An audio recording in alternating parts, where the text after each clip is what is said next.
আসসালামু আলাইকুম, সবাই কেমন আছেন? দেখতে পাচ্ছেন আমার মাথায় কিন্তু কিছু দিয়েছি। এটা হচ্ছে চুলের বানানো একটা প্যাক, আর এটা আমি নিজের হাতেই তৈরি করব। আপনারা দেখতে পারবেন। এটা তো অনেক ধরনের ফুল, ঘাস, লতাপাতা।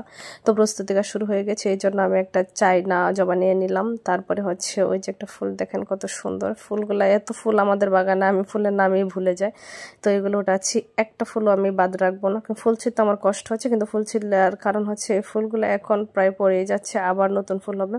তো এই জন্য এক জবা নিয়ে নিয়েছি। আর আমাদের বাগানে হচ্ছে 8 থেকে 9 আইটেমের জবা আছে। আর এটা হচ্ছে রঙ্গন, রঙ্গন নিয়ে নিলাম। তারপরে হচ্ছে ওই ঘাস কিছু, এই যে দেখেন, আর কি সুন্দর প্রকৃতি। আবার এটা আরেকটা জবা, আর এর জন্য পাতাও নিয়ে নিচ্ছি। এটা হচ্ছে আরেকটা ফুল, এটা কিছু মেহেদি নিলাম, পাতা এটা মিক্স করলে ভালো। তো এই জন্য সাথে নিলাম, আরও ফুল নিচ্ছি। তো ফুল নেওয়ার পাশাপাশি হচ্ছে ভাবলাম তো আরও কিছু নিতে হবে, এই জন্য লেবু গাছে চলে গেলাম, একটা লেবু নিলাম। আর লেবু দিলে কিন্তু ভালো। কত সুন্দর ফুল, ওয়াও!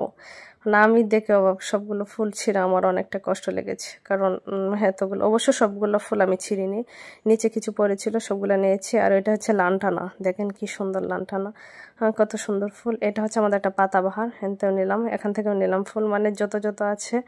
এটা হচ্ছে আমড়ি গাছ, এখান থেকে নিয়েছি। দেখেন কি সুন্দর একটা প্রজাপতি মধু খাচ্ছিল। তো এই যে আমাদের আবার পান পাতা গাছও আছে, দেখেন কি সুন্দর। তো পাতা নিয়ে নিলাম। আর এটা হচ্ছে মনে থাকে না, এত এত ফুল কি বলবো। আর এটার জন্য নিয়ে নিলাম নিম পাতা, দেশি নিম পাতা। আমার শখের ঘরে সামনে একটা দেশি নিম পাতা আছে। লাল পেয়ারা পাতা নিয়েছি। তারপরে হচ্ছে এই যে দেখেন, প্রস্তুতি কাজের জন্য একটা পাটা শিল নেওয়া হয়েছে। তো এখন শুরু হয়ে যাবে কাজ। দেখেন কত সুন্দর গ্রেভি হয়ে গেছে। কলা দিয়েছি, ডিম দিয়েছি, সবগুলো দেখাতে পারছি না, পেঁয়াজ সব দিলাম। তো হয়ে গেল আমার